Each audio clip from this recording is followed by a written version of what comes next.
mel ni plongé nañu ci intimité boobu noonu ndax maam mu ngi tudd intimité avec Dieu intitulé thème mu tey ñu dugal en intimité boobu entre chaos et clarté mel ni indi na it naka la ñuy nekkee ci wala c'est à partir de ce mélange de doute et de certitude mel ni intimité bi génnul ñaar yooyu te booy dégg baat bi da ngay yaakaar ne dualité nga ko war a def mais mel ni duo la nu ñu ko war a mën déggee intimité boobu. balaa sax may sori dafa am remarque ndax bu ñu nee doute ak certitude clarté beeg kaw bi bu ci nekk lan la moom man loolu laay laajte parce que xam nga clarté buñ ko waxee ku sa xel dal yàqu nga ku sa xel dal yàqu nga kawoo bi ku tax nga tiit yàqu nga gis nga yàlla ay mbiram noonu la koy doxalee gis nga boo nekkee sa digganteeg moom yëg ni yaa ngi dem yëg ni yaa ngi dem mbir yi di dox bu taxee nga dal xel rek raté nga épreuve bi ndax loolu bokk na ci façon yi yàlla di yaree nit di lay yéegal di lay yéegal di lay yéegal ba nga yaakaar ni yaa ci nekk mu jékki-jékki ne tekk di la xool nga daal di jaxasoo xamatoo foo teg sa tànk xamatoo foo jëm ndax fa nga yéegaloo fa sa bopp kon nag foofu la dut bi di dëkk kawoo nag ni ko Sun Tzu waxee au milieu du chaos il y a opportunité loolu yàlla ko njëkkee gis nga yàlla ku mu bëgg a yar dëgg fu tàng jër la lay dugal tàggat la fa yar la fa defar la fa ba pare ci yow gis nga ba pare ci yow clarté bi chaos bi yaa koy incarné ndax àdduna dootul yëngu mukk ba doon dara ci yow àdduna du neex mukk ba nga dal xel kon nag gis nga ci milieu boobu ci œil de la tempête boobu foofu ngay fekk yàlla fekk yaa ngi ko fekk foofu nag ci diggante kawo bi clarté bi doute bi ak certitude bi fële lay ubbeel lépp nga jot ci lépp waaye xam nga dafa am benn mbokk bu ko wax bi passé ne xam-xam neex na ma ne danga cee soreegul rek gis nga yàlla lim gën a bëgg xam nga lan la jël sa bopp bi sol ko moom fees ba pare ne lu booy ngaa ngi di yàqu boobaa liñ doon wax sànq di am dangay dox amoo koo waxal ndax kenn mënul laa dégg te kenn mënul wax ak yow ngay naan tekk di dox rek ñu ne ah xool leen ko moom de nekke dof na waxatul ak kenn xoolatul kenn gisatul kenn moom mooy dox doxam rek ah waa boo dofee si nit ñi di wér ci yàlla noonu rek la toll. xam naa am na lu ñu tudd ci séance yi passé te mooy ruux ci boppam buy feebar. waaw ruux bu feebaree nan lañ koy fajee.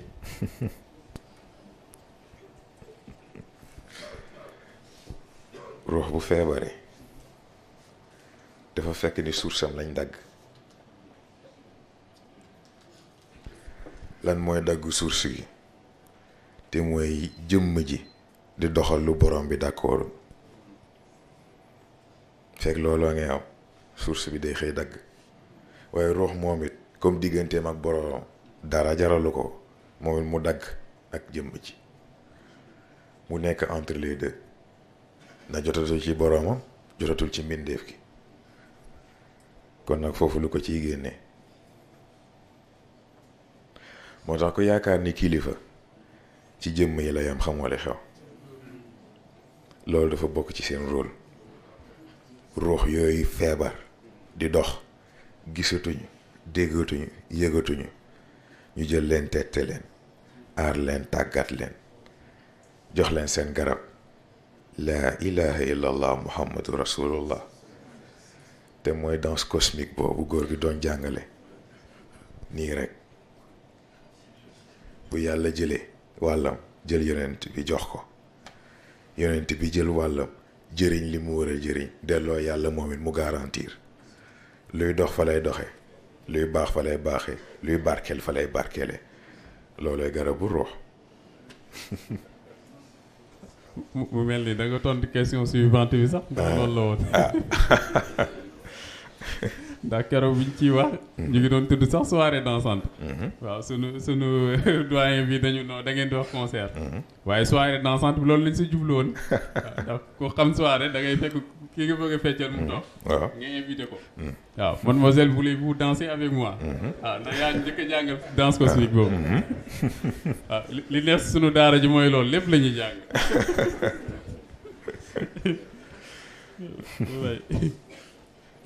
mu am aspect bu am solo. ci cadre évolution boobu noonu. waxtaanee nañ ko séance yi passé. te mooy la connaissance de soi. connaissance de soi boobu. seetlu nañ ni processus la.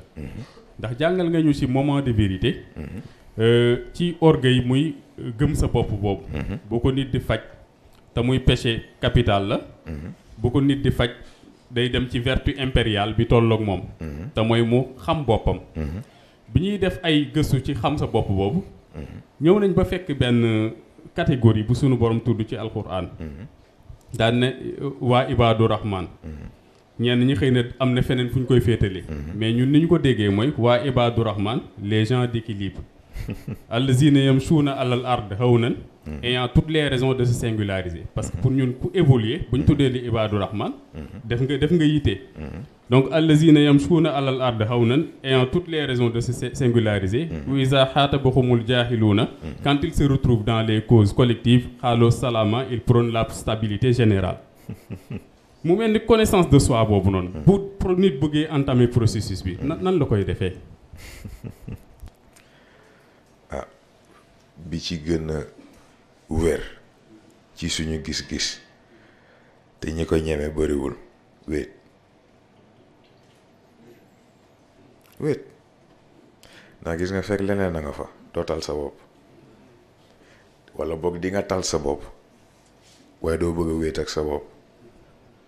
gis nga looloo tax il faut nit ki nangoo seetu nangoo seet boppam xool boppam étudier boppam waaye problème bi nag mooy seetu bi boo ci taxawee te xàmmee woon ni seetu la bee laajte li nekk sa kanam moom lan la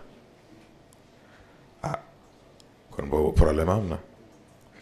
moo tax di natt sa bopp di questionner sa bopp di remettre sa bopp en cause jour après jour farata la ndax même bu la joxul lépp ci sa bopp it dana am benn poche de tranquillité bu mu la jox au moins c'est ça. mais comme ni ma ko yàggee wax gis nga connaissance de soi expérience de soi la yaa ci mën a xuus jàng ci génne ci li nga ci mën a génne keneen du la ko defal mënul nekk ku ci nekk yaa ciy def sa yittey bopp.